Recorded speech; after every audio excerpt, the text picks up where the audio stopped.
lagi bersama tekan kepala, pejamkan mata sejenak. Tiada kata yang manis selain ucapan syukur pada Bapa di surga. Pagi ini kami adakan mesbah pribadi, mesbah keluarga.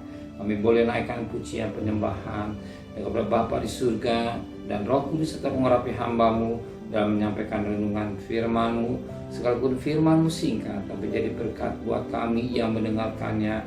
Maka sucikan hati dan pikiran kami, dan kami juga naikkan doa syafaat. Haleluya. Amin. Shalom. Pagi, mari sama-sama kita akan membaca firman Tuhan. Lukas pasal yang kedua. Lukas pasal yang kedua, ayat pertama sampai ayat yang ke-11.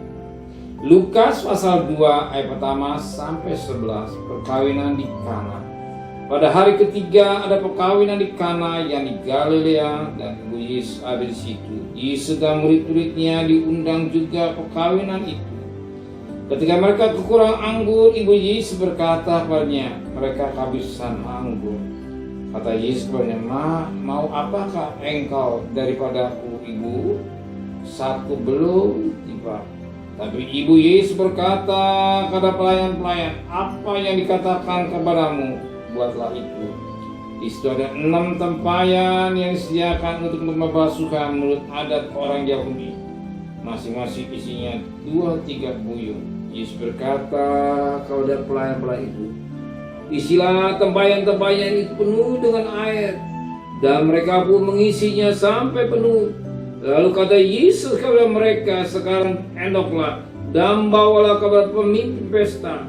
Lalu mereka pun membawanya. Setelah pemimpin pesta itu mengecap air yang telah menjadi anggur itu, dia tidak tahu dari mana datangnya.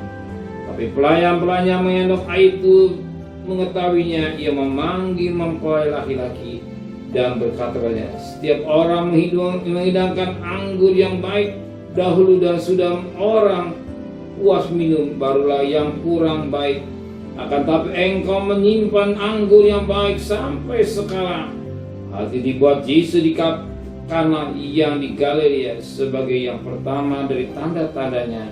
Dan dengan itu ia telah menyatakan kemuliaannya, dan murid-muridnya percaya kepada Yesus. Mujizat-mujizat yang dikerjakan Yesus banyak. Tapi yang sangat menarik, mujizat yang dikerjakan Yesus ini, mujizat pada pesta kawin di Kana. Sebagaimana ayat yang sesuai. Hal itu dibuat Yesus di Kana yang di Galilea sebagai yang pertama dan tanda-tanda mujizatnya, dan dengan itu ia telah mengatakan kemuliaan, dan murid-muridnya percaya. Mujizat yang pertama Yesus itu pesta Kana. Nikah yang rusak diperbaharui. Orang berumah tangga ingin bahagia.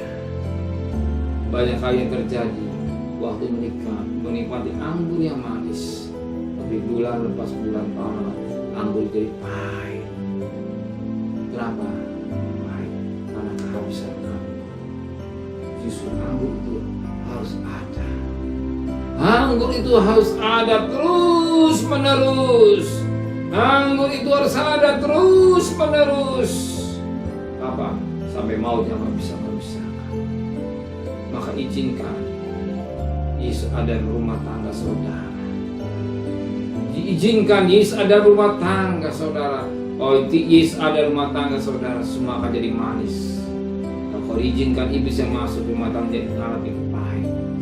Kalau izinkan Yesus ada rumah tangga akan mengalami manis sepanjang masa sampai maut yang memisah.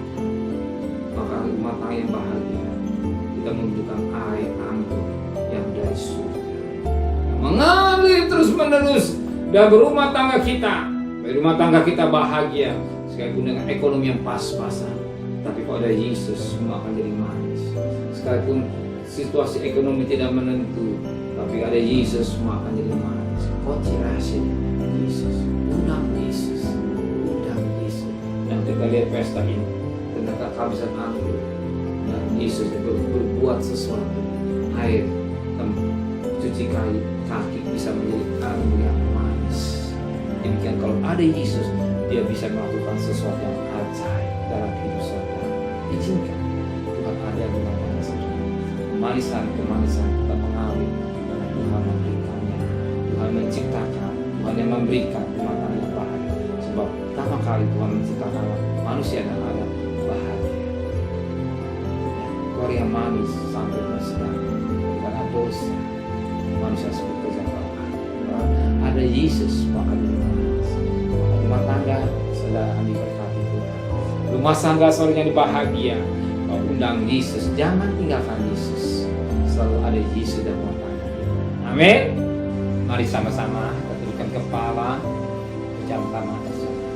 Terima kasih Bapa di surga buat firman-Mu, biar firman-Mu menterai dalam hati kami, dan kami juga berdoa buat Bapak Presiden, Wakil Presiden, para Menteri, para Gubernur, para Bupati, para Wali Kota, para Camat, para Lurah, pada RW, pada RT, pada medis, pada Polri.